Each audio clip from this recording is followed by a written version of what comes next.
Perfecto. Entonces, bien, hoy corresponde entonces continuar con el estudio del Evangelio según Marcos y estábamos en el capítulo 9 y hoy correspondería a partir del versículo 38.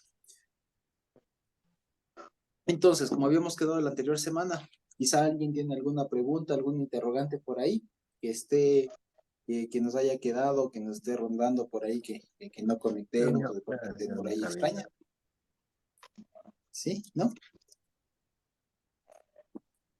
Y si no, nada más quisiera recordarles que la anterior semana pues habíamos visto en esta primera parte que, como les decía, todo esto como le recoge Marcos, Nico. es una sola, Nicole. ¿Qué pasó? es una sola, es un solo relato, ¿sí? Es un solo relato. Entonces, la anterior semana habíamos visto en pocas palabras, y si le quisiéramos poner un título a lo que vimos la anterior semana, sería pues del concepto de igualdad, ¿cierto? El concepto de igualdad en el pueblo. Y lo que básicamente habíamos visto era que lo que ya sabíamos, habíamos visto el texto en Romanos y ya no me acuerdo qué otro lado, ¿cierto? En Filipenses, si no estoy mal, ¿cierto? 2:3 y 3:12 o 2:3, ¿no es cierto? Que básicamente hablaba esto de que nadie tenga con mayor concepto de sí que el que deba tener y que respecto a los demás hay que presentarse o considerarles a los otros como mayores, ¿no es cierto? En fin, era como les decía, el tema pues de la igualdad. Sí, de cómo Dios nos concibe iguales y cómo hemos sido hechos iguales en función del sacrificio de Él, en pocas palabras. Sí, ahora, en, en términos generales, digamos, este pasaje que vamos a leer, aquí en mi Biblia, en mi versión, le ponen un título independiente, como esto de su nombre, y le ponen así. De pronto en sus versiones tal vez le pongan alguna otra cosa, tal vez algo así como que expulsaba demonios en nombre de Jesús o alguna cosa así. Exacto, el que nos contra nosotros por nosotros es, alguna cosa así. ¿De acuerdo? Entonces nos enfrentamos una vez más a un texto, a un pasaje que no es nuevo para nosotros. Seguramente ya lo habremos leído, especialmente si tenemos algunos años de conocer el Evangelio, de conocer la palabra, pues, ¿sí? Y el siguiente pasaje es este de cualquiera que haga tropezar, más le valdría, y si tu ojo te es ocasión de caer, córtatelo, y si es tu pie también, y si es tu ojo también, y tal. ¿No es cierto? Que son pasajes, como les decía, que eventualmente ya son conocidos para nosotros. O sea, no son totalmente nuevos, de alguna manera los hemos escuchado. Y también, por otro lado, también es sabido que de estos pasajes lo que normalmente se suele decir también es conocido. Es decir, de este segundo pasaje, de esta última parte de Marcos 9, y es bastante conocida precisamente el corolario, esto de el que no es contra nosotros, es por nosotros, desde los nuestros, ¿no es cierto? Y también lo que en la siguiente parte del relato se entiende de ahí, lo que se extrae de ahí, digamos, de la simple lectura, también se entiende, ¿no es cierto? Que más vale, digamos, que cualquier persona que intente hacer tropezar a un pequeño, pues tendrá una consecuencia fatal, ¿no es cierto? Y que si en algún momento alguien está tentado a estar en esta situación, digamos tentado por utilizar las palabras, ¿no? O se siente inclinado o procliva a estar en esta situación, más vale que se elimine, que se extraiga esa conducta, ¿verdad? Perdón, para, aunque sea, como dicen, entrar sin esa parte a la vida, antes que estar completo y ser echado al lago y todo, ¿no es cierto? Y bueno, resulta que, una vez más, el Evangelio según Marcos compone este pasaje de una manera muy interesante, porque si lo vemos con sus paralelos en el Evangelio de Mateo y de Lucas especialmente, lo componen de una manera diferente. Especialmente este pasaje de aquí en su nombre, o el que no es por nosotros, es por nosotros, el que no es contra nosotros, es por nosotros, este pasaje lo ponen en otro lado. Entonces, es interesante cómo se construye aquí. Y lo que sí veo acá, o lo que se nota acá en Marcos, en esta parte de Marcos, y en general de cualquier evangelio, es que tienen una razón de ser. Que, digamos así, tomándolo de una manera muy madura, no necesariamente pasaron las cosas en el orden cronológico que lo ponen aquí, especialmente, por ejemplo, pero sí fueron hechos que sucedieron efectivamente, y por otro lado, sí son cosas que digamos, pero la redacción de cada evangelio tiene un énfasis en específico. Acordémonos que el libro de Marcos está dirigido a una congregación o una iglesia, ¿verdad? Que sería de las primeras iglesias y que estaría atravesando por un momento seguramente difícil de persecución, puede ser alguna cosa así. ¿De acuerdo? Entonces, con todos estos insumos, vamos a leer, ¿ya? Y tengamos en cuenta lo siguiente. La semana pasada también habíamos hablado que es un poco complicado encontrar como un hilo conductor en estos dos pasajes. Parece que habla de todo y a la vez habla de nada. Puede decirse, o sea, que no tiene un mismo hilo. Pero vamos a ver que en realidad todo esto habla de lo mismo. Y habla no otra cosa, sino de lo que ya decimos la anterior semana, del concepto de igualdad, ¿ya? El concepto de igualdad en el pueblo, si se puede hablar de igualdad, de utilizar el término que es.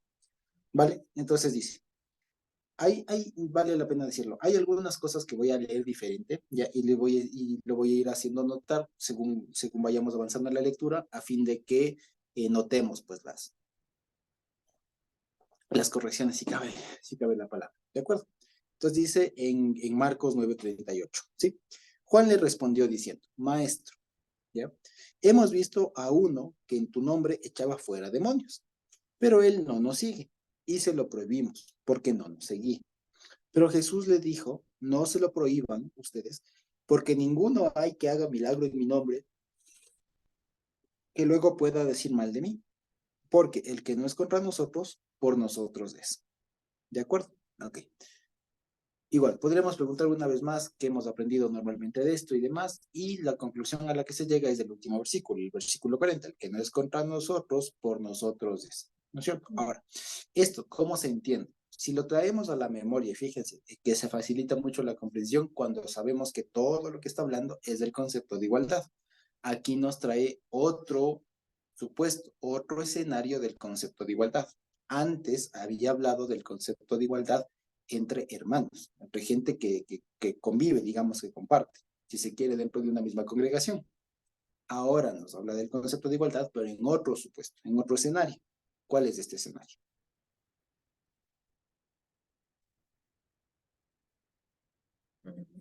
Alguien que no esté en el grupo. Exactamente, alguien que no está en el grupo nuestro. ¿De acuerdo? Ese es el asunto. Entonces, si lo tratamos, fíjense ustedes que a estas cosas hay dos formas digamos, de entender. Ya, hay dos formas de entender esto de que nosotros estemos de aquí, de que, de que un grupo sea, digamos, del propio, alguna cosa así. Quiero decir, hay dos formas de enfocar esto de que alguien que no esté formando parte del conjunto humano, digamos, en el que nosotros nos desenvolvemos, tenga una enseñanza similar, ¿de acuerdo? Tenga una enseñanza similar o en lo esencial está parecido, ¿cierto? Cuando me enfrento a ese escenario, a ese evento, hay dos formas de reaccionar, ¿no es cierto? La una, como lo hacen los discípulos, ¿ya? La una, como lo hacen los discípulos, que es prohibiendo. Y la otra, como lo hace el Señor Jesús, que es admitiendo, ¿ya? Entonces, el supuesto es el mismo. Si queremos verlo de una manera un poco casuística, si se quiere, sí, de caso, de un problema, si se quiere, tenemos un problema, ¿ya? ¿Cuál es el problema ahí? Hay uno, o hay algunos, ¿no es cierto? ¿Cómo ponen acá? Hemos visto a uno. Entonces, ¿cuál es el problema? Hay uno que no está con nosotros, pero echa espíritus, echa demonios fuera en tu nombre. ¿Qué se hace? Opción 1, la de los discípulos. Le prohibimos, o opción 2, la del Señor Jesús, le admitimos. O dicho de otra manera, no le prohibimos. ¿Cuál es la diferencia entre la una postura y la otra? ¿Qué creen ustedes? ¿Sí? Gracias, Carmita. Si estamos en Marcos 9:38 al 40. Gracias, sí. ¿Cuál es la postura? ¿En qué se diferencia? Una vez más, estamos ante un mismo escenario. O sea, Jesús y los discípulos vieron lo mismo. ¿Cuál es el asunto? Que hay uno que en el nombre del Señor está echando fuera demonios. Los discípulos ante eso van y lo prohíben. El mismo Señor ante eso le dice, no le prohíbo. ¿De acuerdo? O sea, dos soluciones diferentes, ¿cierto? Mismo supuesto, mismas cosas. ¿En qué se diferencia la visión de los discípulos de la visión del Señor Jesús? Los discípulos piensan que como no está en el grupo, no pertenece a lo que ellos están profesando. Profesar el nombre de Jesús. O sea, no son seguidores de Jesús. Piensa que no lo es. Pero Jesús lo ve de otra manera, de otra perspectiva, y dice, si este está haciendo esto en mi nombre, sí es mío también. Creo que esas son las dos posturas. Ajá, exactamente. Muy bien. ¿Alguien más de pronto alguna idea? Sí, que nosotros no debemos ser muy exclusivistas, ¿no? Pensar que si no está en nuestra iglesia, pensar que si no está con nosotros, entonces está descartado, ¿no? Pero el Señor Jesús nos abre la mente de que no necesariamente tiene que estar con nosotros, porque el Señor conoce perfectamente a la gente y Él dice, Él está echando fuera demonios, lo que para ellos de un momento no podían, que tuvieron ahí aún un problema, que decían, ¿y esto cómo se hace? Pero este hombre que no nos habla mucho, este hombre estaba echando fuera espíritus inmundos.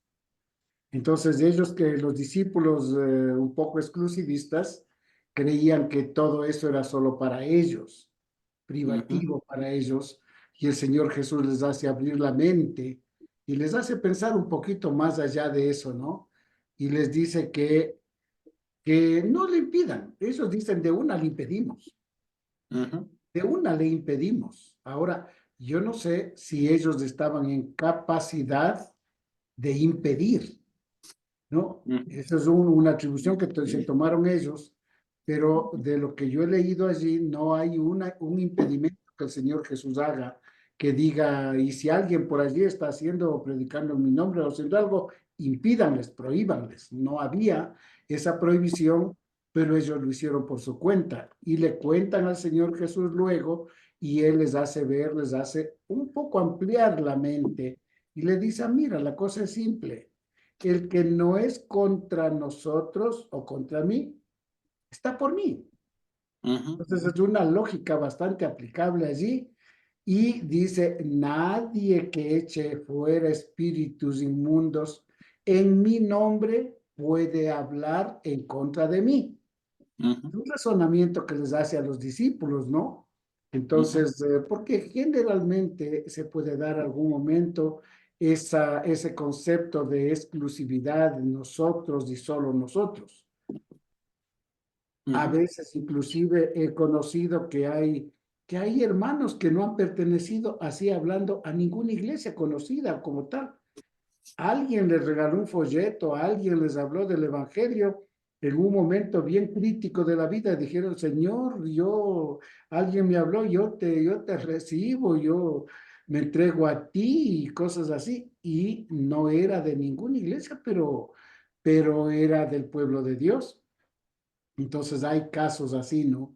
Para que nosotros no seamos de pronto exclusivistas y podamos aceptar y ver que hay hermanos que no pueden estar quizá junto a nosotros, pero que tienen el mismo pensamiento que nosotros, que somos del mismo pueblo, somos del mismo pueblo. Entonces no Sí, se puede rechazar así porque sí, o exactamente. porque solo no están con nosotros. Exactamente. Muy bien. Ahora les voy a compartir la pantalla para nada más ejemplificar una cosita. Sí, ahí estamos viendo la pantalla, ¿cierto? Entonces, fíjense ustedes. Voy a tratar de ser bien sintético con esto, ya, para que podamos apreciar todos. Entonces, fíjense ustedes. Hay hay un mismo hecho, ¿no es cierto? Y hay uno, ¿no es cierto? Hay uno que echa fuera demonios, digamos, hay uno que echa fuera demonios, ¿no es cierto? En el nombre del Señor, ¿no es cierto? Voy a poner así. Ante esto, La pregunta, ¿cuál es? ¿Se lo prohíbe o no se lo prohíbe? ¿Ya? Esa es la pregunta.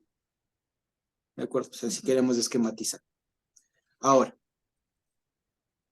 ¿cómo responden los discípulos? Los discípulos responden, sí, se le prohíbe. ¿Por qué? ¿Por qué se le prohíbe? Porque no está con nosotros. Exacto. Dice, no dice no está con nosotros, no nos sigue, dice. No nos sigue. Ahora, la respuesta del Señor Jesús, ¿qué es? No se lo prohíban. ¿Por qué? Porque no es con nosotros. ¿Por qué? Porque dice, ninguno hay que haga milagro en mi nombre que luego pueda decir mal de mí. Y El que añade, está porque diciendo el es, que no es contra nosotros, por nosotros es. ya, pero ¿por qué? Porque lo hace en mi nombre, Exactamente. ¿ya? Y esto quiere decir que si lo hace en mi nombre, es de los nuestros. Perdón que no se ve bien. Es de los nuestros. ¿De acuerdo? Entonces, fíjense ustedes cómo se reconstruye el razonamiento, para que veamos cómo el asunto no está en el hecho. ¿Sí me explico? O sea, no había discusión de si estaba echando o no fuera demonios en el nombre del Señor Jesús. No había discusión ahí. ¿En dónde está la discusión? En la respuesta que se da. Si es que eso se permite o no. Los discípulos dicen, hay que prohibirles. Los discípulos dicen, eso se prohíbe. ¿Por qué? Por el concepto de igualdad que ellos tenían. Voy a poner aquí un igual, ¿ya? Por el concepto de igualdad que ellos tenían. El concepto de igualdad que ellos tenían es, somos todos iguales, siempre y cuando, o siempre, y como diríamos en lógica, ¿no? Sí y solo sí, o sí. En cambio, el Señor les dice, no, es de los nuestros, es igual, sí y solo sí, que lo hace en mi nombre.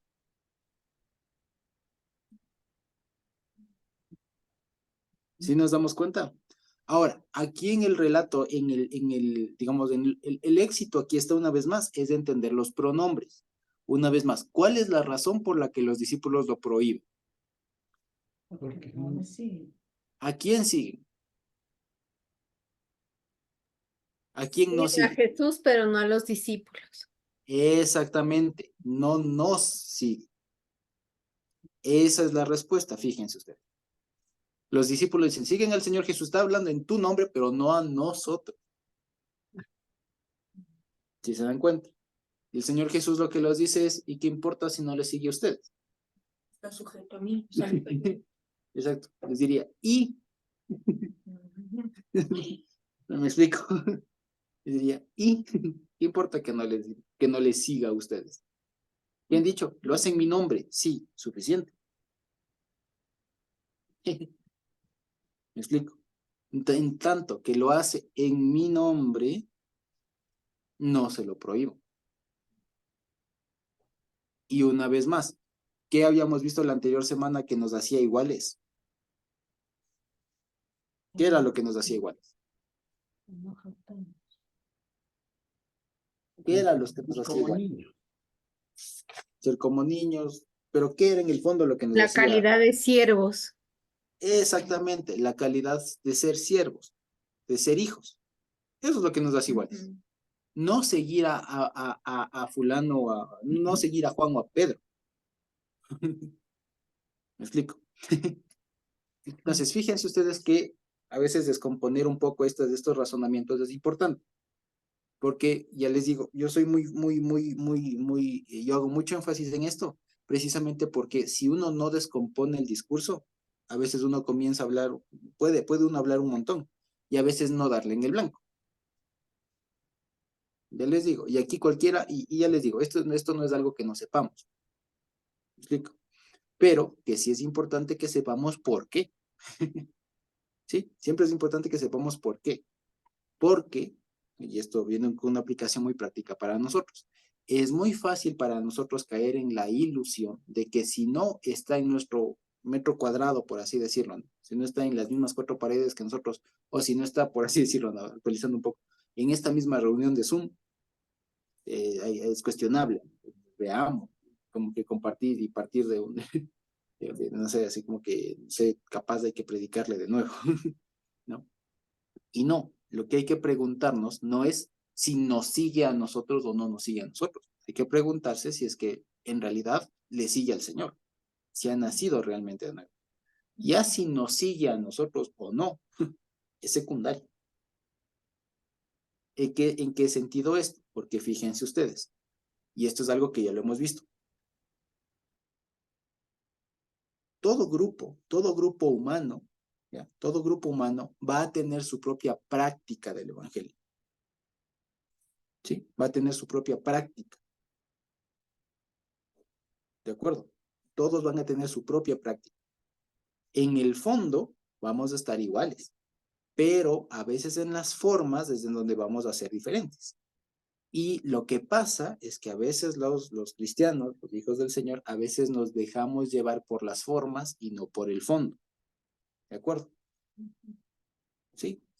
Entonces, por ejemplo, es algo que pasó, algo que, digamos, decir de manera superficial, pasó en el antiguo Israel incluso. ¿Se acuerdan ustedes de ese pasaje que está en, creo que en Jueces, en Crónicas, que es cuando en Jueces creo que es, cuando estos dos, o más bien dicho, cuando estas personas habían puesto, no, en Reyes, cuando ya se dividió el reino, para que no pasen los de una tribu a otra, ¿cierto? Pusieron unas personas ahí como migración, digamos, ¿no es cierto? Que les hacía decir a los del norte, di Shibolet, y no podían, sino decían Sibolet. Entonces, lo que quiero hacer notar ahí es que fíjense, la práctica incluso del lenguaje es distinta. Entonces, la práctica, es el caso más sencillo. Aquí en el Ecuador mismo hablamos del mismo idioma español, pero la forma de hablar es diferente en la Amazonía, en la sierra, en la costa. Las palabras que se utilizan tienen a veces diferentes significados y cosas. Lo que quiero decir es, la práctica de una cosa se va adecuando y adaptando a la realidad de cada realidad. Si no, imagínense ustedes, ¿por qué creen ustedes que hay una carta para los corintios y lo que le dice a los corintios Pablo no le dice a los efesios? Y lo que le dice a los efesios no le dice a los colosenses. Y lo que dice a los colosenses no le dice a los filipenses. Y lo que le dice a Tito no le dice a Filemón. ¿Por qué? Porque había cosas y cada práctica, digamos, cada situación en donde llegó el Evangelio tiene su propia particularidad. ¿De acuerdo? Entonces, imagínense ustedes el lío que se hubiera armado ahí, que digan, no, aquí los de Efesios somos los propios, ¿no? Y los de Colosas tienen que arrepentirse, alguna cosa así, ¿no? Entonces, aquí hay que saber distinguir y hay que hacer un examen, digamos, muy, muy maduro respecto de esto. ¿Qué es lo que en el fondo nos une? ¿Qué es lo que en el fondo nos hace iguales? ¿Las formas o qué? ¿Sí me explico? Por decir algo, ¿qué nos hace iguales? Que todos cuando vayamos a las reuniones vayamos todos formales, por así decirlo. Y que si viene un hermano informal a la reunión, te quedemos viendo raro. ¿Eso nos hace diferentes o qué? ¿Me explico? O por otro lado, ¿qué nos hace en el fondo iguales? Que, por ejemplo, nosotros nos reunimos aquí en Zoom y otras personas, otros hermanos, se reúnen en físico. Ok, ¿me explico? Entonces, eso es lo que pone el punto. Y en el fondo está hablando del concepto de igualdad. No hay que fijarse en las formas cuando la pregunta va sobre si es hijo o no es hijo. El ser hijo o no ser hijo no se ve en las formas, se ve en el fondo. Y en el fondo lo que nos importa es que haga las cosas en el nombre. Y si somos un poco más precisos con esto, la frase hacer algo en el nombre de significa con el poder de. ¿Sí me explico? ¿Sí? Significa con el poder de. Por lo tanto, si una persona hace algo en el poder, con la autorización, si se quiere, del Señor Jesús, las formas, aunque no concordemos en una forma, en alguna práctica, si se quiere, eso es secundario. Así de sencillo. En el fondo, entonces, fíjense ustedes, estamos hablando una vez más del concepto de igualdad. Antes, en los versículos que vimos la semana pasada, hablábamos de igualdad en el entorno de los de adentro, digamos, de los de un mismo grupo. ¿De acuerdo? Pero ahora está hablando de, ¿y qué pasa cuando ya no, cuando el evangelio ya no solo esté aquí ustedes con los 12, sino esté aparte y se comience a divulgar? Y si no se dieron cuenta, digamos, cada lugar al que llegó el evangelio tuvo su propia práctica, tuvo su propia adaptación, porque toca adaptarse a veces a la realidad. Les digo, si no, miren ustedes, nosotros, nuestra práctica es reunirnos por Zoom. Fíjense, muchas otras personas nos podrán achacar un montón, ¿no es cierto? Y nosotros podemos achacar que que se reúnen en presencial. ¿Me explico? Pero eso no nos hace más ni menos. O sea, yo no podría decir a nadie, no, hermano, es que reunirse en presenciales está mal. No es cristiano porque no se reúne en este Zoom. No, para nada, en absoluto. ¿Me explico? Entonces, fíjense, una vez más, lo que estamos viendo en el fondo es qué mismo nos hace iguales. ¿Qué es lo que nos hace iguales ahora en este otro escenario? ¿No es cierto? Nuestra hermana Eugenita, no sería lo mismo, no sería exactamente lo mismo, porque en este supuesto, porque aquí lo que usted propone de la cizaña y la cebada o el trigo, es evidentemente dos cosas que son de dos naturalezas diferentes. Aquí estamos, exactamente, el uno no es hijo, el otro sí es hijo. En cambio, aquí estamos hablando de, si se quiere, de dos trigos, pero que, por así decirlo, están alejados del uno del otro. Son, por así decirlo, de distinto guacho, por no decir distinta parcela. Ya son distinto surco, ya para no decir distinta parcela, porque puede sonar raro. Es el que en la misma era, ¿no es cierto? En el mismo campo se hizo diferentes surcos. ¿Ya? Entonces, en los trigos de un surco, ya van a ser, digamos, diferentes a otros, pero en el fondo, en la esencia, van a ser exactamente lo mismo. ¿Ya? ¿Y por qué son lo mismo? Porque son trigo. ¿Ya? No dejan de ser trigo porque sea más gordito, más flaco, más, más alto, más bajo, ¿me explico? ¿Ya? Exacto. No porque sea más largo, porque se haya demorado más en crecer que menos en crecer. No, son trigo. ¿Ya? A diferencia de la cizaña que evidentemente no es. ¿Sí? Y digamos, creo que el ejemplo de nuestra hermana Sonita, nuestra hermana Eugenita, sirvió. Así que muchas gracias. ¿Sí? Entonces, eso básicamente es lo que está diciendo aquí. Ahora, otra forma de entenderlo, esto, es también de pronto desde la perspectiva de algunos que, ¿por qué? Porque esto lo han interpretado, digamos, no somos los primeros que leemos esto, obviamente. Entonces, hay algunos que lo entendieron de la siguiente manera. El celo que aparentemente tienen los discípulos es por alguien que es de los nuestros, pero todavía no del todo. Y en ese sentido, lo que el Señor Jesús está diciendo, y que también tiene sentido, no es descabellado, lo que el Señor Jesús le estaría diciendo es, aún a esas personas que ustedes le ven como que todavía no cumple con todos los parámetros de alguna cosa, no hay que ponerles impedimento, están creciendo. Así de sencillo. Es otra forma y que también tiene mucho sentido. Pero si me preguntaran a mí, y con todo el hilo que está siguiendo, es otro contexto que permite hablar de la igualdad. ¿Ya? Que volvemos a lo mismo. Es igual no porque se congregue aquí en las mismas cuatro paredes que nosotros, en el mismo enlace que nosotros, sino porque ha confesado que el Señor Jesús es su Señor y que en virtud de ese nombre, de esa autoridad, de ese poder, es que hace lo que hace. ¿Sí? Y la prueba, digamos, irrefutable es que nadie, lo que dice el Señor, nadie que haga algo, un portento, una maravilla, en mi nombre, después va a hablar mal de mí. Es lo que dice. O sea, va a atribuir al Señor Jesús, a la figura del Señor Jesús, algo de maldad, eso quiere decir. O sea, cualquier persona que haga una maravilla, ¿no es cierto? Y lo hace en el nombre del Señor Jesús, después es imposible que hable cosas malas, o sea, cosas pecaminosas del Señor Jesús, si se quiere. Esa es la prueba de fuego. Entonces, por eso es que de alguna manera se une o se entiende esto con esos pasajes en los que la Biblia precisamente dice, cualquiera que venga en mi nombre y diga cualquier cosa, no le crean, ¿cierto? Porque no está con mi nombre, no está con mi autoridad. ¿Sí? Carmita. Y quizás una cosa importante es que ellos no solo se decían como nosotros somos creyentes de Jesús, sino que actuaban, o sea, ponían por obra lo que habían aprendido, lo que seguramente le vieron al Señor hacer y ellos imitaban porque estaban siendo discípulos de Él, ¿no? Ujú. Exactamente, exactamente. Entonces, fíjense, de lo que vemos es que en últimas, como dirían en Mateo en alguna parábola, ¿no? Es hijo no solo el que dice, sino el que hace, el que demuestra. Y aquí, exacto, o sea, el que hace y dice, digamos acá. Entonces, aquí el que dice, yo soy, lo hago en el nombre de Jesús, y después va y lo sostiene, o sea, y tiene coherencia en lo que dice y en lo que hace, ese es.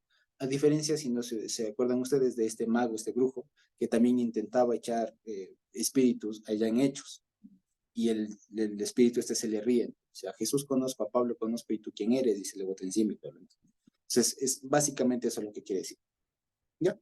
Para que lo tengamos muy claro. Entonces, en pocas palabras, está hablando de otro contexto de igualdad. Somos iguales no por el lugar en que nos reunamos, ¿ya? Dicho de otra manera, somos iguales aún si no nos reunimos en el mismo lugar, porque seguimos a la misma persona, seguimos al mismo Señor Jesús. ¿De acuerdo? Ahora, si ustedes se fijaron, a propósito, y en nuestras Biblias puede ser que el pasaje se corte en el versículo 41, no en el 40. No sé si ustedes lo ven. De pronto en sus Biblias se corta así. Puede ser. En la mía se corta en el versículo 41 el pasaje. ¿Ya? Y a partir del 42 hasta el final del capítulo se forma otro relato. Puede ser que en sus Biblias no, en la de mi esposa no, no se corta ahí, según entiendo, ¿cierto? Sino que sigue de una del 38 de largo hasta el final, pero vale la pena decirlo. Hay algunos que lo dividen, hasta, o sea, digamos, este relato del el que no es por nosotros de tal, lo ponen, lo conectan con el versículo 41. ¿Ya? Y hay otros que en cambio lo ponen, que el siguiente pasaje, digamos, o la siguiente parte de este discurso, esta enseñanza, está desde el 41 hasta el final. Ahora, lo que me di cuenta es que el 41 sirve como nexo, no, o sea, no es que forma parte del uno y no del otro, ya de una parte y no de la otra, sino que en realidad sirve de nexo para comprender lo que sigue, porque va a seguir hablando de otro escenario, de otro momento en el que realmente se va a ver más claro todavía el tema de la igualdad. ¿De acuerdo? Entonces, fíjense, dice el 41. Y cualquiera que les diera un vaso de agua en el nombre, ahí no dice en mi nombre, ahí dice en el nombre, ¿ya? ¿Sí? Ahí no dice en mi nombre, ahí dice en el nombre. O vale la pena decir, los pergaminos más antiguos atestiguan en el nombre, ¿ya? En los otros pergaminos un poco más nuevos, más no tan antiguos, leen en mi nombre, ¿de acuerdo? Y viene este entre comillas, entre comas, que dice, porque sois de Cristo, de cierto o amén les digo, que no perderá su recompensa. ¿De acuerdo? Ahora, este versículo, como les digo, se puede entender tanto como una conclusión de lo anterior, como el inicio de lo que sigue. Y es las dos cosas. O sea, es un paralelismo que les digo que sirve para conectar las dos cosas. O sea, no es ni forma ni parte del uno autónomamente, ni parte del otro autónomamente, sino que es una cosa que sirve de conjunción para los dos, una de las dos partes. ¿De acuerdo? Entonces, ahora, esta parte de aquí es muy interesante por lo siguiente. Dice, y cualquiera que les diera un vaso de agua en el nombre, ¿ya? No perderá su recompensa, es lo que dicen, ¿cierto? Dato aclarativo, algunos sostienen que este de porque sois de Cristo puede haber sido, o sea, no puede no formar parte del relato original, sino que puede haber sido introducido en algún momento o por parte del que escribió Marcos como una explicación de qué significa esto de en el nombre. ¿Por qué? Porque en la época, como en nosotros, es muy fácil decir en el nombre. ¿Ya? O sea, se creó un lenguaje, fíjense ustedes, que era suficiente decir en el nombre para ya saber que era en el nombre de Jesús. ¿De acuerdo? ¿Por qué? Porque si aquí nosotros por un momento le suprimimos o le ocultamos esto que dice porque sois de Cristo, quedaría ambiguo. ¿En el nombre de quién? ¿Viene en el nombre de quién? Del discípulo, de sí mismo, o sea, viene en su o en el nombre de Jesús. Por lo tanto, esto que dice, porque sois de Cristo, vendría siendo una explicación editorial, digamos, para saber que esto de en el nombre es en el nombre de Cristo. ¿Sí? Entonces dice, fíjense ahora, miren ustedes que es interesante y cómo conecta esto, tanto con lo anterior como con lo que sigue. Y dice así, dice, cualquiera que les diera un vaso de agua en el nombre, o sea, siendo hijos, dice, a mí les digo que no pierde su recompensa. Y aquí esto, por lo general, se ha solido entender o se suele entender como una invitación a la cortesía, ¿no es cierto? Como que al que venga, aunque sea, hay que servirle un vaso de agua, ¿no es cierto? Porque eso ya merece una recompensa, ¿de acuerdo? Pero si ustedes se fijan, en el fondo no está invitando y lo que está hablando en el contexto no está hablando de una invitación a ser cordial, ¿no es cierto? No está hablando de una invitación a no seas descomedido cuando alguien te visite, ofrécele aunque sea un vasito de agua. No, no está hablando de eso. Lo que está diciendo, fíjense, cualquier persona que aunque sea te ofrezca un vaso de agua en el nombre, está hablando ya no en un sentido literal, o sea, olvídense del vaso de agua. Está hablando en sentido porque acuérdense que en este pasaje al inicio el Señor Jesús se ha sentado y está hablando en calidad de maestro, está dando clases. Y está dando una clase muy, digamos, con un lenguaje bastante alto, bastante, digamos, complejo si se quiere, ¿ya? Entonces, para no perdernos, hay que saber que de aquí en adelante va a comenzar a utilizar metáforas y que cuando diga sal, no es sal, cuando diga fuego, no es fuego, cuando diga mano, no es mano y cuando diga ojo, no es ojo. Y cuando diga, estoy va a comenzar, y cuando diga cortar no es literal, va a comenzar a hablar en un sentido metafórico, ya un sentido más simbólico, ¿de acuerdo? Entonces dice, cualquiera de ustedes que les diera un vaso de agua en el nombre, y esto es una cosa extraña, ¿cómo alguien, fíjense ustedes, va a dar un vaso de agua en el nombre del Señor? Si nos ponemos un momento a pensar, eso tiene sentido. O sea, ¿cómo yo le doy un vaso con agua a alguien en el nombre del Señor? ¿Tiene eso sentido? ¿Qué creen ustedes? Podría entender yo expulsar demonios en el nombre. Se entiende. Pero no necesito el poder del Señor para dar un vaso de agua. ¿Me explico? Necesito la autoridad del Señor para sacar demonios, etcétera, sí. Pero para dar un vaso de agua en el nombre, suena extraño, ¿no es cierto? Entonces, cuando suena extraño, y es un poco complicado explicarlo así literalmente, que yo digo, en el nombre, hermano, le doy este vaso de agua en el nombre del Señor. Suena extraño, ¿no es cierto? Suena muy extraño. Entonces, ¿a qué se puede referir? ¿Qué opinan ustedes? Porque literalmente complicado, ¿no es cierto?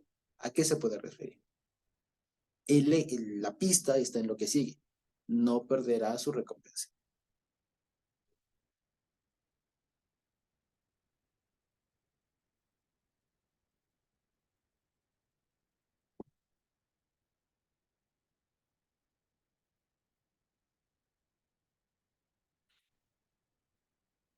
¿Qué creen ustedes?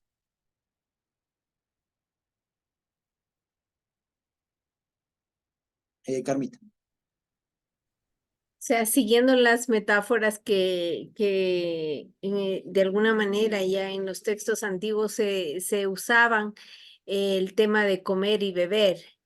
El comer implicaba el aprendizaje, el conocer la palabra de Dios y el beber la puesta en práctica. Entonces, si es que yo doy de beber un vaso de agua a alguien, se me viene que es que yo le enseño a alguien a poner en práctica lo que Dios dice. O sea, le veo de esa manera, ¿no? Que él beba es como, no solo le he dicho la teoría, sino también he caminado con él, ha sido como hacer un discípulo, de manera que pueda también poner en práctica. Eso se me vino. Exactamente, va por ahí. El vaso de agua vendría significando algo mínimo. ¿Qué es un vaso de agua? Y además, cuando también pensemos en el tiempo, no eran estos vasos de cristal que te pasaba, en realidad eran como tazones. si es que alguien le da un tazón de agua, un chequito, un bowl, digamos, o un tazoncito de agua, en realidad es una cantidad muy pequeña, mínima de agua. Entonces, fíjense, si utilizamos la analogía, la simbología, diríamos, cualquiera que te presente, o sea, que te dé un argumento, una práctica, una evidencia, pues, de que está en el nombre, ¿qué significa? Que ese no pierde su recompensa. Ahora, no pensemos en que por dar el vaso, pues, gano una recompensa. No. ¿Cuál es la recompensa de todos nosotros? Sino la vida eterna. O sea, ser salvo. Si así me explico, lo que está diciendo es, cualquier persona que te ofrezca, que te presente una evidencia mínima de que está en el nombre del Señor, ese salvo está diciendo. ¿Sí me explico? ¿Sí? ¿Está más claro o no? Sí me explico. Una vez más, cualquier persona que ofrezca una evidencia chiquita, mínima, pero de que está en el nombre, ese no pierde su recompensa, es decir, ese no deja de ser salvo. ¿Ya? ¿De acuerdo? Eso es lo que está diciendo. ¿Ya? Una vez más, estamos hablando del concepto de igualdad. ¿Sí? Del concepto de igualdad. ¿De acuerdo? Entonces, una vez más, lo que estamos viendo antes, hay igualdad, el Señor maneja el mismo parámetro para igualarnos a todos los de dentro, y por los de dentro, entiéndase, los de dentro aquí que nos vemos y los que no nos vemos. ¿Ya? De acuerdo. Ahora, como les decía, este versículo sirve tanto para conectar el pasaje anterior como el que sigue. Y dice así. Entonces, voy a leer de nuevo. Y cualquiera entonces que os diere un vaso de agua en el nombre de amén les digo que no pierde su recompensa. Pero, fíjense, pero cualquiera que haga tropezar a uno de estos chiquitos que creen, mejor le fuera si se le atase una piedra de molino al cuello y se le arrojase al mar. Si tu mano te fuera ocasión de caer, córtala. Mejor te es entrar en la vida manco que teniendo las dos manos ir al Gehenna, al fuego que no puede ser apagado. El 44 no aparece ahí. Y si tu pie te fuera ocasión de caer, córtalo. Mejor te es entrar en la vida cojo que teniendo dos pies ser echado al Gehenna. El resto no aparece. El 46 tampoco aparece. El 47 sí. Y si tu ojo te fuera ocasión de caer, sácalo. Mejor te es entrar en el reino de Dios con un ojo que teniendo dos ojos ser echado al Gehenna. Ahí sí el 48 sí aparece. Donde el gusano de ellos no muere y el fuego nunca se apaga. Porque todo será salado con fuego. Lo demás no aparece. Buena es la sal, pero si la sal se es insípida, ¿con qué la sazonaréis? Tengan sal en ustedes mismos y tengan la paz los unos con otros. Tengan paz los unos con los otros. ¿De acuerdo? Clarito está diciendo. Ahora, fíjense ustedes. De aquí, lo que hace ruido son los dos últimos o tres últimos versículos.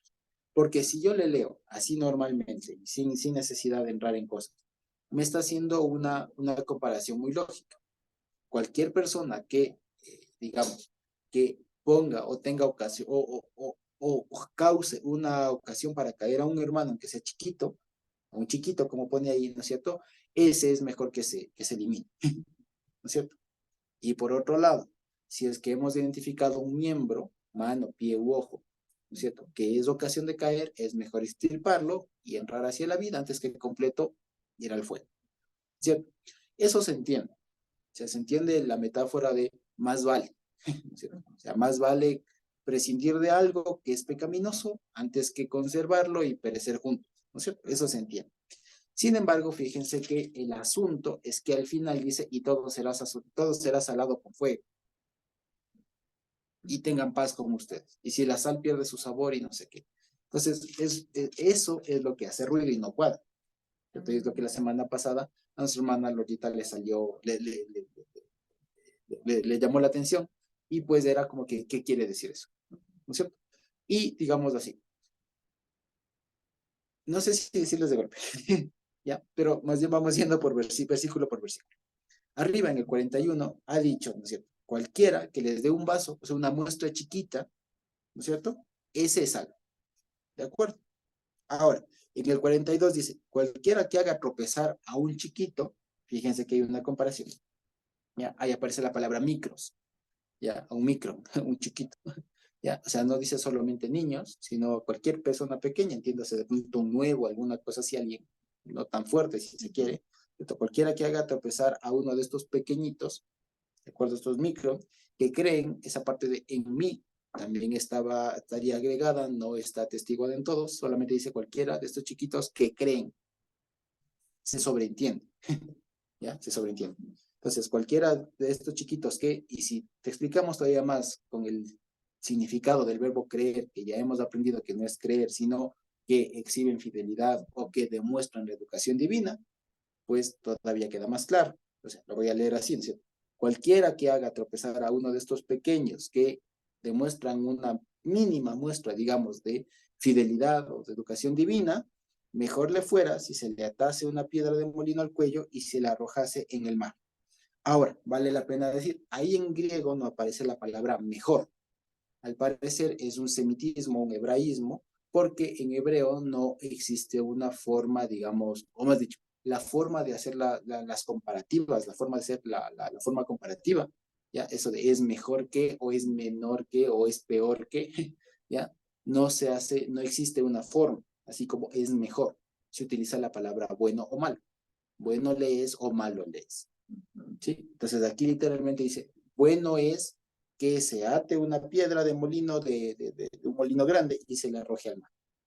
¿De acuerdo? Ahora, esto fíjense ustedes, lo que está diciendo aquí, más allá de lo evidente, que está diciendo alguien que, o sea, primero que establece un contraste. Con el de arriba ha dado una muestra chiquita, ese sí es.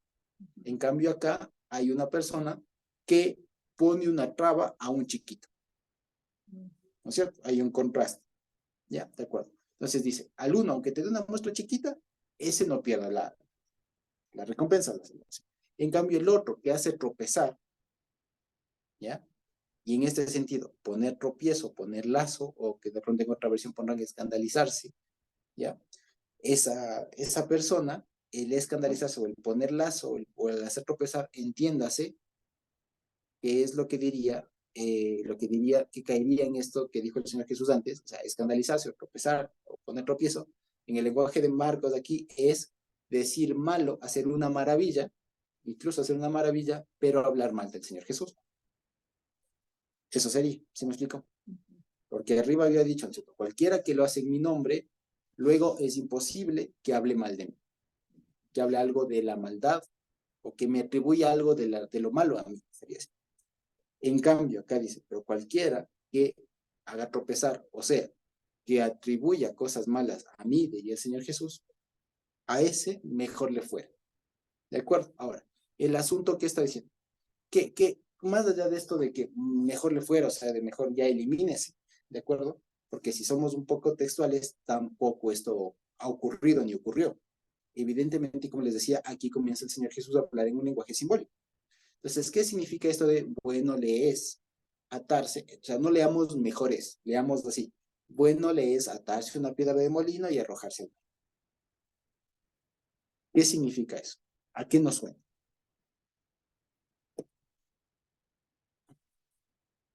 ¿A qué nos suena? Entonces, fíjense, ahí el supuesto es una persona, ahora sí, como diría el hermano Eugenito, una cizaña, que de plano no es. Para esa persona, su perspectiva es la siguiente. La palabra que dice de atarse una piedra de molino, la piedra de molino que a la que se refiere aquí es de estas piedras de molino grandes que eran movidas por animales, especialmente por burros, más o menos como las piedras de molino que le hicieron, que le hicieron mover a Sansón, ¿se acuerdan ustedes? ¿Ya? Algunas piedras de molino que se movían con animales, unas piedras grandes. Ahora, evidentemente esto es imposible, es ilógico literalmente, entonces está refiriendo a algo más. Lo que está diciendo entonces es, esta persona ante sus ojos tiene la perspectiva de que para él es mejor, o sea, lo bueno es atarse una piedra al cuello. O sea, ¿qué significa esto de atarse? No es literalmente atarse, digamos así, obviamente, sino que está haciendo referencia a que esta persona prefiere o ha comprendido mejor tener una atadura de servicio, si se quiere, de esclavitud, que le corresponde normalmente a un animal, y segundo, ser arrojado, o sea, sumergirse de pleno, de completo, en las aguas, entiendas, en el caos del mundo. ¿Sí me explico? ¿Sí me explico? Sí, o sea, lo que está diciendo acá es, a diferencia del otro que te da una muestra chiquita, En cambio, te está dando una muestra grandota de que evidentemente no es, porque su mente, su cuello, su cabeza está evidentemente atado a otra piedra de molino que digamos que es una traba y todo lo que quieran, y además con todo y eso está sumamente imbuido en lo profundo del mar. O sea, ese no hay cómo sacar. ¿Sí me explico? Entonces, hace un contraste, como les decía, entre el que, por cuanto es parte del pueblo y ya demostró tener, y digamos, actúa en el nombre del Señor, da una muestra aunque sea chiquita, un vaso de agua. En cambio, el otro hace tropezar, y tanto es el asunto que su perspectiva, su realidad espiritual, es que está atado como una piedra de molino sumergido en él. ¿Sí me explico? Entonces, más allá de que mejor le fuera y como que mejor vea si está en esa situación, mejor elimínese, no está sugiriendo eso, evidentemente, el Señor.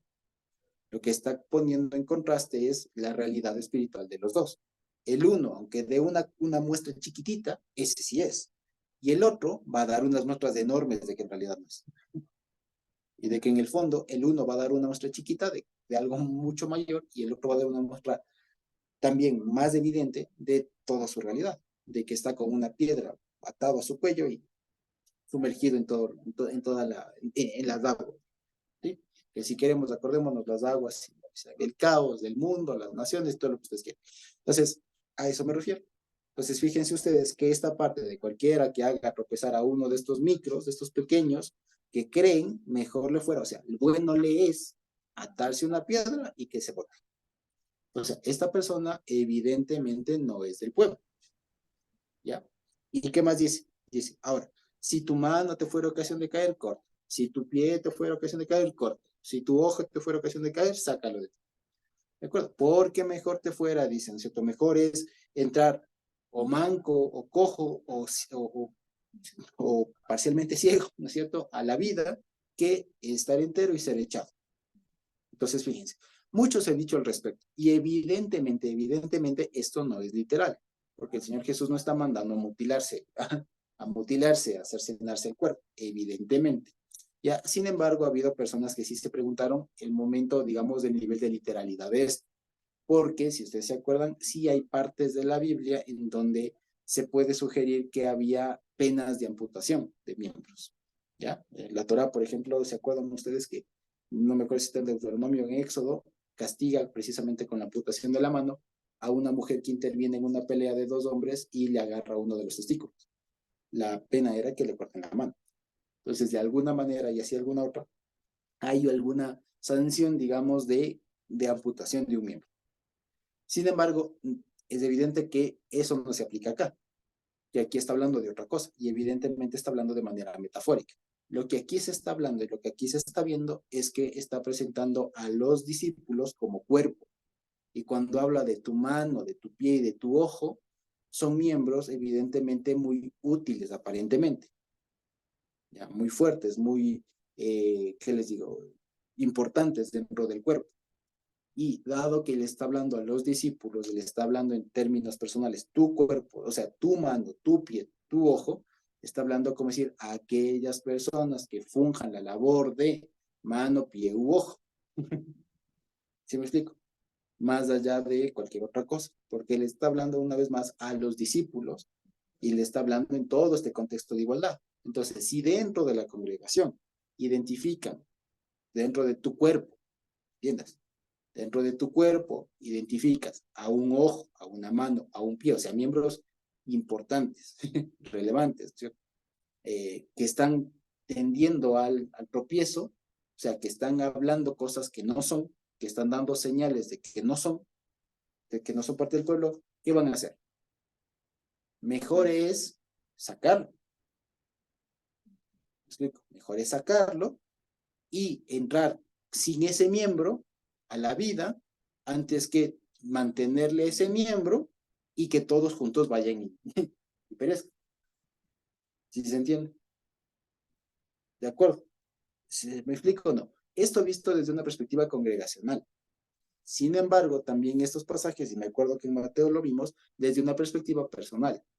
Y ya les digo, y esto se ve ya en Mateo, les enfocamos de una perspectiva personal, de que mi mano son las obras, de que mi pie son los caminos, de que mi ojo es mi apariencia, y si es que mi apariencia tiende al mal, hay que cortarlo y tal. Lo hacíamos así, y está bien, porque la forma en cómo lo enfoca Mateo es esa, y permite verlo de una manera individual, personal. Si mi mano, o sea, si mis actuar, si mis obras, o si mi pie, o sea, si mis caminos, si mis formas, o si mi ojo, mi apariencia, lo que yo veo, lo que proyecto, ¿cierto? Son malos, mejor los elimino y ya está. Pero aquí la perspectiva es congregacional, porque aquí le está hablando a los discípulos, está hablando de que todos son iguales y de que hay que procurar esa igualdad. Entonces, digamos, en la primera parte les he dicho, aquí ninguno tenga ínfulas de grandeza. Segundo, aquí ninguno tenga ínfulas de exclusividad. Y tercero, hay que mantener esta igualdad a toda costa. Y si es que en algún momento identifican a alguien que se dañó, pues se lo extirpa. ¿Ya? Eso es lo que está diciendo, se lo aparta. Porque no sé, porque le diría el Señor Jesús, no sé si se dieron cuenta, pero lo que se están jugando es la vida eterna. De lo que estamos hablando es de la vida eterna. Por lo tanto, si es que encuentran ustedes un miembro, por más importante que sea, hay que extirparlo, ¿cierto? Así es que está mal. Así de sencillo. Hagan cuenta de que es una gangrena. Ya, entonces no van a decir, no, es que mi mano sí está gangrenada, pero no, mejor si no le amputa, eso le va a seguir contagiando todo el cuerpo y cuando se dé cuenta, está muerto. Ese es el ejemplo más claro, digamos. Entonces, fíjense ustedes, si lo vemos desde una perspectiva congregacional, se entiende. Tanto más que todo el pasaje está hablando de la igualdad, de que todo hay que ser igual. Una vez más, arriba ha dicho, nadie, todos somos iguales, por lo tanto, nadie tenga ínfulas de grandeza. Todos somos iguales, por lo tanto, nadie tenga ínfulas de exclusividad. ¿Ya? Todos somos iguales, por lo tanto, cualquiera que sea desigual, no corresponde. O sea, desigual, entiéndase, no es hijo. Cualquiera que no es igual, está fuera y debe ser desechado. ¿De acuerdo? Hasta ahí seguimos, si se quiere así. Una vez más, digamos así, y de pronto les comparto la pantalla para que de pronto esto quede ahí y podamos visualizarlo un poco más. ¿Sí? Vamos a ver. Entonces, vamos a ver. Aquí voy a poner otro. Todos somos iguales, ¿no es cierto? Por tanto, todos somos iguales. ¿Eso qué implica en un primer momento? Ahí vale. Todos somos iguales. ¿Eso qué implica? No ánimos, no ánimos de superioridad. Vale. Todos somos iguales. Por lo tanto, ¿qué habíamos dicho? No ánimos de exclusividad. ¿Ya? Todos somos iguales. Por lo tanto, al desigual, hemos dicho, por lo tanto, se debe excluir al desigual. Ahora, vale la pena recalcar, todos somos iguales, eso significa, somos hijos de Dios. Por eso es que aquí al desigual, entiéndase al no hijo. Si lo vemos. Entonces, mire, esto es la conclusión, ¿cierto? Esto es lo que estamos hablando todos ahora. Todos somos iguales, por lo tanto, o sea, todos somos iguales, o sea, todos somos hechos hijos de Dios, ¿no es cierto? Por lo tanto, ¿no es cierto? ¿Qué corresponde? Por lo tanto, no ánimos de superioridad, no ánimos de exclusividad, y se debe excluir al que es desigual, al que no es hijo de Dios. ¿De acuerdo? Si se quiere, esto es el resumen de todo eso. ¿Sí? Todos somos iguales. ¿En qué radica nuestra igualdad? En que todos somos hijos de Dios. En que todos hemos sido depositarios del Ruach, del amor del Señor y demás. Que eso es lo que nos hace iguales y tal. Por lo tanto, no hay que tener ánimos de superioridad con respecto a mi hermano, ¿se entiende? ¿Ya? Segundo, no ánimos de exclusividad. Y tercero, ¿qué pasa si es que identifico a alguien desigual? Pues a ese hay que extirparlo. Cuando evidentemente se ha corroborado que no es igual, o sea que no es hijo de Dios. ¿De acuerdo? ¿Sí? Y esto se debe de excluir al que es desigual bajo pena de que si no lo hacen, corre el riesgo de condenarse todo el cuerpo. ¿De acuerdo? ¿Sí? ¿Estamos de acuerdo? Ok. Ahora, fíjense. Cuando tenemos esto en mente, es más fácil comprender, creo yo, el resto el final, digamos, de esto. Lo que ponen aquí, ¿no? Esto de que es teniendo dos ojos o lo que sea, ser echado al infierno donde el gusano de ellos no muere y el fuego nunca se apaga, no es otra forma sino decir que no, el que no es hijo de Dios, el resultado es precisamente la muerte, ¿cierto? Es la muerte, se quiere, eterna. ¿De acuerdo? Sí. Bueno, acordémonos de eso. Bueno, ya que se borró, ni modo. Ok, entonces, no nos olvidemos de eso. Entonces, vimos por un momento ahí, esperemos que lo hayan podido anotar, si aquí ya se me borró. Entonces, no nos olvidemos. ¿Ya? Y como lo que les decía acá, esto de que donde el gusano de ellos no muere y el fuego nunca se apaga, es una referencia a Isaías, si no estoy mal, a Isaías 66:24 precisamente, en donde básicamente, y en otros pasajes también de la Biblia, en donde lo que se hace referencia, esto de que el gusano y el fuego no se apaga y el gusano no muere, significa que es un castigo eterno, por un lado, y por otro lado, que de eso no hay escapatoria. O sea, lo que está diciendo es, no son hijos, y los que no son hijos no tienen otro destino sino la destrucción total. Eso es lo que está diciendo en pocas palabras. ¿Ya? Y la palabra que aparece ahí traducida por infierno es la palabra Gehenna, ¿ya? En griego, que viene del hebreo Ben Hinnom, que es como se le conocía al valle de Hinnom. ¿Se acuerdan ustedes que hace un tiempo que estábamos leyendo Josué de Jueces apareció el valle del hijo de Hinnom? ¿Ya? Eso en hebreo se dice el valle del Ben Hinnom, el valle del hijo de Hinnom, así se llamaba, el Hinnom era el nombre, ¿ya? Con H-I-N-O-M, ¿no? Y este valle por mucho tiempo sirvió como servicio cultico al dios Moloch por un lado, y en otra época era como el lugar donde se botaban los desechos. Entonces siempre ese lugar estuvo asociado con la destrucción de los dioses y todo aquello, y el lugar donde va lo último, como el basurero, digamos. ¿Ya? Entonces esa es la idea que estaba ahí. Le traducen infierno, pero no es exacto. En algunas versiones tal vez le pongan el Gehenna, alguna cosa así, pero no es otra cosa sino una alusión a este lugar geográfico que estaba precisamente en el lado sur, oeste, si no me equivoco, sí, suroeste, de la ciudad de Jerusalén. Así que era este lugar donde en la época de los profetas hubo mucho culto al dios Moloch, y por otro lado, y en épocas posteriores, hubo o fue el lugar destinado a los desechos.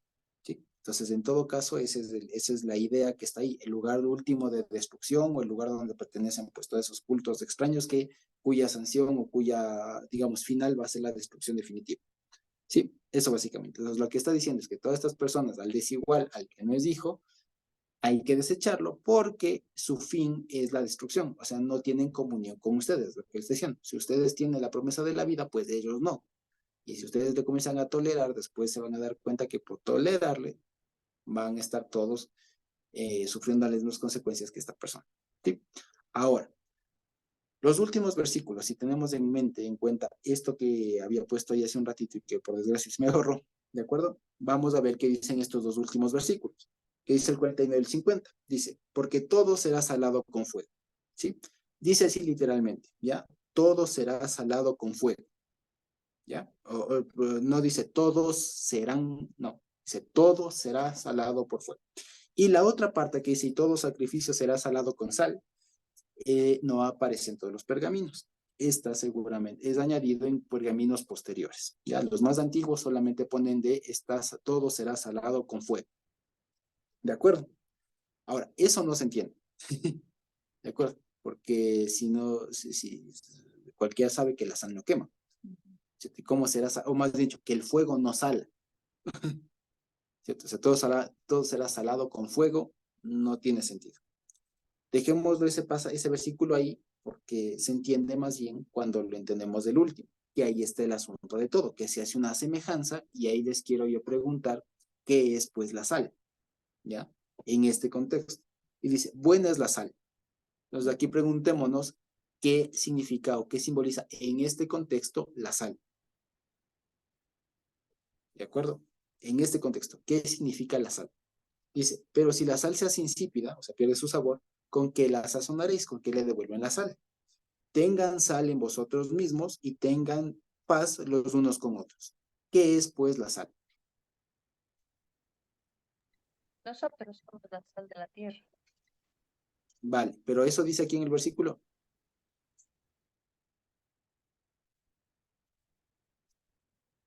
¿O qué dice el versículo? ¿Qué es la sal?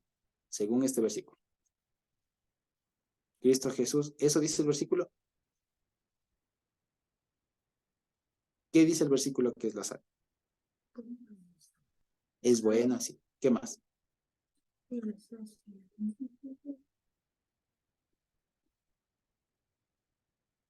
es la sal? ¿Qué opinan ustedes? Ahí el versículo lo dice. La paz. Exactamente. La paz, el shalom. Eso significa la paz en este contexto. Vale la pena decir en este contexto. No en todos, seguramente. ¿Ya? O sea, lo que siempre les digo, cuando encontremos un símil de estos, no significa que eso tiene que significar en todos lugares donde aparezca la palabra sal. No necesariamente. En este contexto, lo que nos está diciendo es la sal simboliza la paz. ¿De acuerdo? Entonces ahora fíjense ustedes, si en los demás versículos cambio la palabra sal por paz, por shalom, se entiende. Fíjense ustedes, buena es la paz, bueno es tener shalom, pero si el shalom se pierde, se hace no shalom, ¿con qué se vuelve a hacer shalom? ¿Me explico? Y ahí viene una cosa, este versículo antes de ir al 49, este versículo lo que dice es la paz, y es una cosa que se extrae, no es una analogía con la sal. La sal es imposible que pierda su sabor salado. O sea, químicamente imposible, la sal nunca deja de ser sal. Eso sí lo hemos aprendido, ¿se acuerdan? La sal químicamente es imposible que deje de ser sal.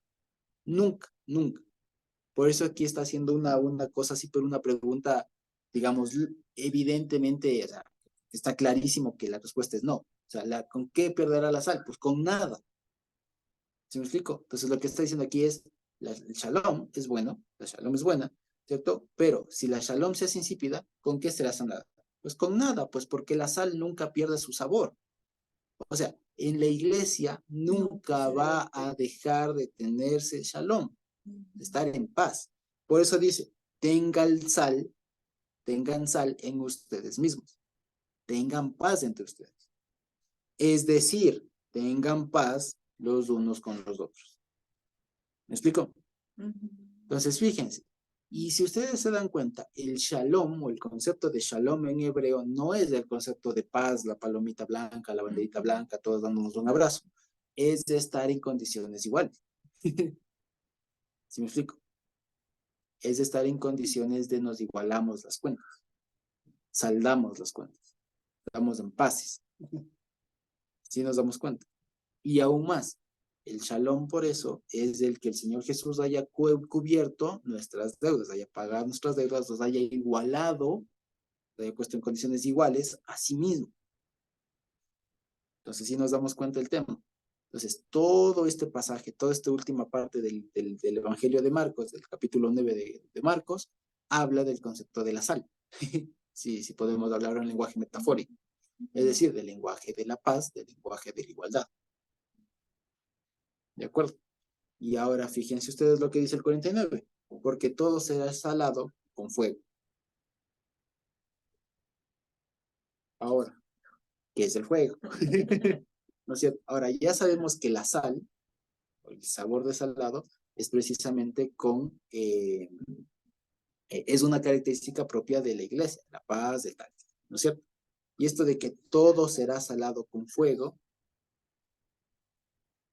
¿a qué se hace referencia eso? Sigue siendo extraño, ¿no es cierto? Sigue siendo extraño. Todo será salado con fuego. Tal vez se les ocurre algo. El fuego es lo que consume algo. El fuego es de referencia al Espíritu Santo, ¿no? El fuego puede ser una referencia al Espíritu Santo, puede ser algo que consume, puede ser también una prueba, un refinamiento. Entonces, fíjense ustedes, todo refinamiento, dice, o sea, todo será hecho shalom con refinamiento. ¿Ya? O sea, todo, digamos, todo será hecho shalom, todo se alcanzará, o sea, todo, espiritualmente, todo se, ¿cómo lo digo? Estoy diciendo el refinamiento es la única manera, digamos, de que se alcance el shalom del asunto, ¿sí? Por así decirlo, ¿sí? O el refinamiento produce shalom, así de sencillo, ¿sí? Que dicho de otra manera, es lo que les pasó a los discípulos de aquí, que fueron refinados, ¿o no? Que comenzaron diciendo aquí, nosotros somos a ver cuál es el mayor, si el Señor Jesús se va a morir, ¿quién es el mayor? Refinados, y pasaron por fuego, se quemó eso, ¿ya? Después que, señores, que había otro que tu nombre sea, no se lo prohíban, otro refinado. De pronto, alguien tolerando ahí, alguien que no es, otro refinado. Resultado de pasar el fuego, ¿qué saló? ¿Qué pasó? Se salaron. Se saló. ¿Qué salió? Se salió. ¿Qué pasó? Se salaron. Es decir, hubo shalom. Hubo pago de deudas. Hubo igualdad. Ellos que estaban aquí arriba bajaron. Exactamente. Se quemó todo lo que se tenía que quemar y se igualó la cuestión. ¿Se dan cuenta? Entonces, fíjense ustedes que es muy bonito ver este pasaje de la manera, como les digo, cómo lo construye Marcos. En Mateo será diferente y en Lucas también tendrá su propio matiz. Pero Marcos es mucho más congregacional.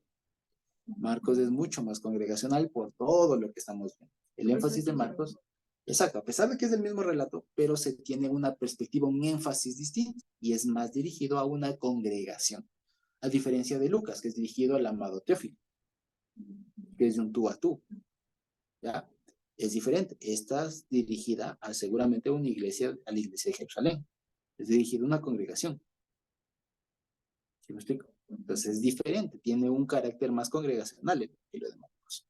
Y que nos enseña mucho. Y a través del pasaje de estos hechos que, digamos, de estos eventos que nos recuerdan de los apóstoles todavía en su etapa de aprendizaje, pues nos enseña a nosotros a precisamente a refinarnos.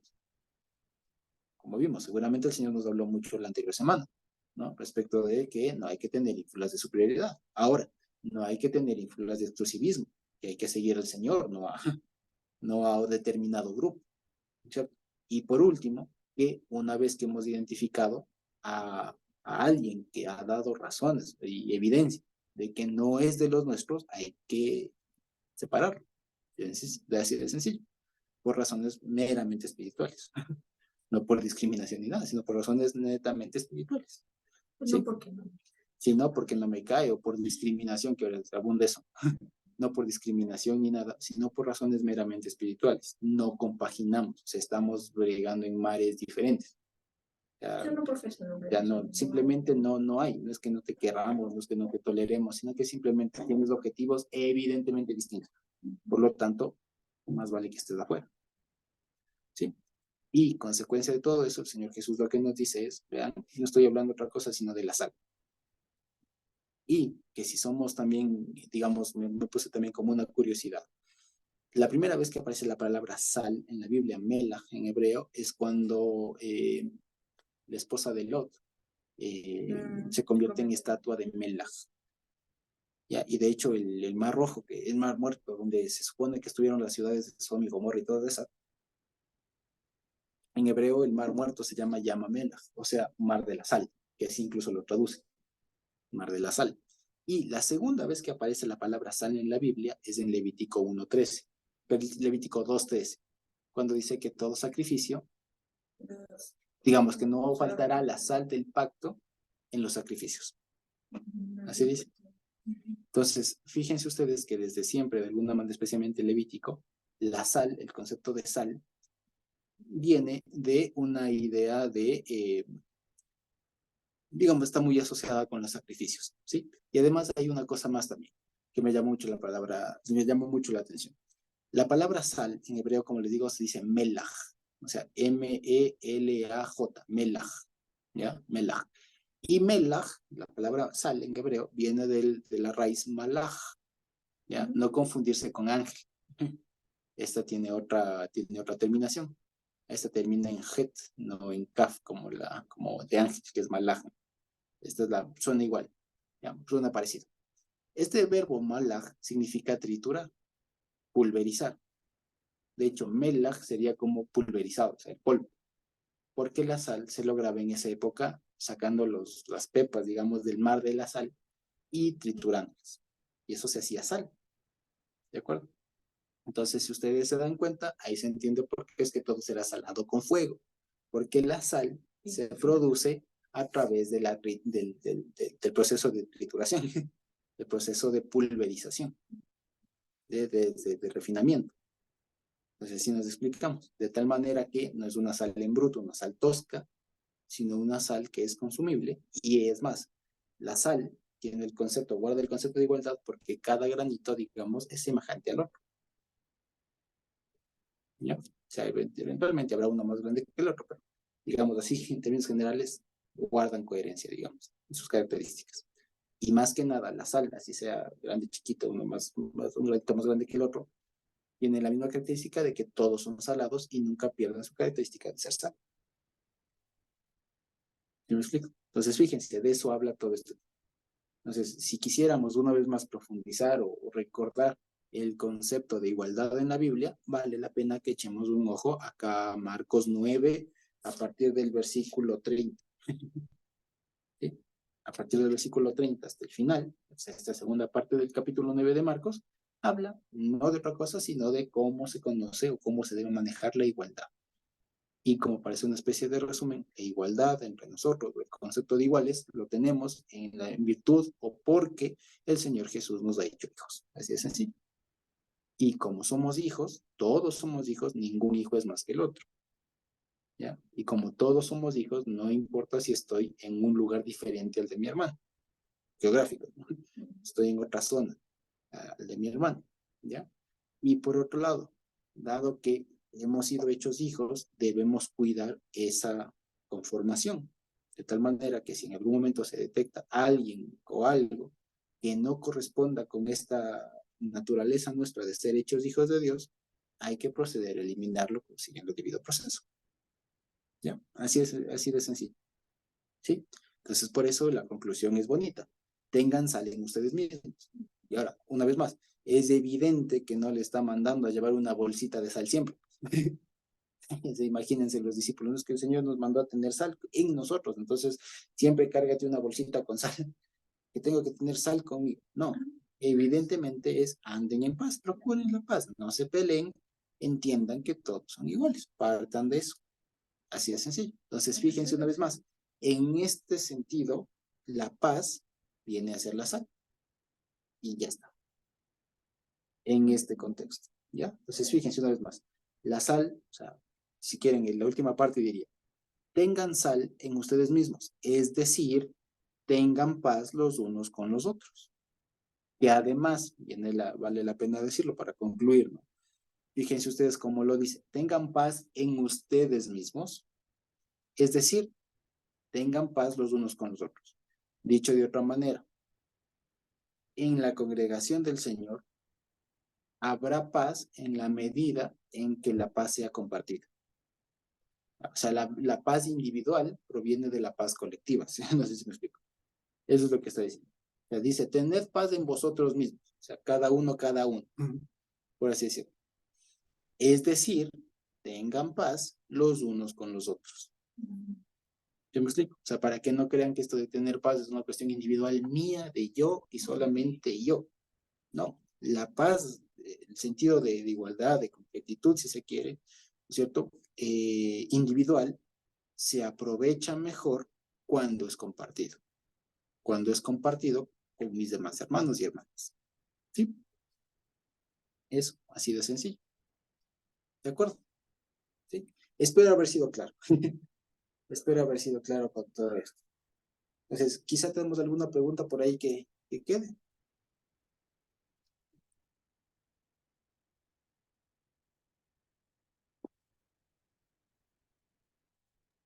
Mi hermano Josécito tenía una consulta. Si Sí. esto de los miembros que decía cortarse, tiene relación con Primera de Corintios 12, donde dice que nosotros somos miembros de un mismo cuerpo. Entonces, si estaríamos, o sea, no podría existir, sería imposible que el brazo haga daño a alguien, porque al final estamos haciendo daño a otro miembro, ¿no es cierto? Y es por eso es que estamos hablando del mismo cuerpo, que a la vez somos nosotros miembros del cuerpo de Cristo, ¿no es cierto? Sí, exactamente. Lo que debemos de entender aquí es que la metáfora de cuerpo, o sea, de que el cuerpo es el conjunto de miembros, se utiliza en este momento aquí en Marcos para lo que vemos. O sea, que cuando dentro del cuerpo, del conjunto de hermanos, se ve a alguien que no es, a ese hay que sacarlo, ¿ya? Y en cambio, en Corintios 12 se utiliza el concepto de cuerpo para saber, para aprender la diferencia de funciones entre cada uno de ellos. ¿Sí? Eso. Digamos, no es exactamente lo mismo, se parte del mismo ejemplo, pero se aplica de manera diferente. O sea, no hay que unirlo a las dos. Es precisamente lo que les decía. No porque aquí se utilice el hecho o sea, no porque aquí se utiliza la metáfora del cuerpo, o sea, el simbolismo del cuerpo, y en Corintios 12 del cuerpo, necesariamente tienen que confluir, porque podemos llegar a una cosa extraña. Podríamos decir, ¿no? Bueno, como aquí dice que es del cuerpo y hay que amputarle, pero acá todos somos del mismo cuerpo, entonces, ¿qué mismo? Entonces, evidentemente, la metáfora del cuerpo, ya que ¿qué habla de eso? ¿Qué es la metáfora del cuerpo? En la iglesia, en la congregación, cada persona es un miembro, tiene su diferente función. Eso es lo que habla en Corintios, ¿no es cierto? Y acá utiliza, digamos, la misma metáfora, pero lo que dice, en cambio, es para poner el énfasis en que hay que saber diferenciar entre los miembros, ¿no es cierto?, que son y no son. Así de sencillo. Y les pone en este sentido de que si es que se identifica un miembro que no vale, digamos que no es, más vale cortarlo, y le pone en ese sentido para evidenciar la importancia de tomar ese tipo de acciones. Ese es el asunto. Evidentemente, este caso, digamos, sería el caso de un cuerpo en el que un miembro no es, que no es el mismo supuesto de lo que habla Corintios. Corintios habla, si se quiere, del cuerpo cuando funciona bien, cuando está todo bien. En cambio, es parecido, pero no es exactamente lo mismo. ¿Sí? No sé si fui claro. ¿Sí? Ok. Vale, gracias, hermano Lorquita. Quizá tal vez alguien tiene alguna otra pregunta por ahí. ¿No? Entonces creo que podemos ir terminando por hoy, ¿cierto? Vale. Bendito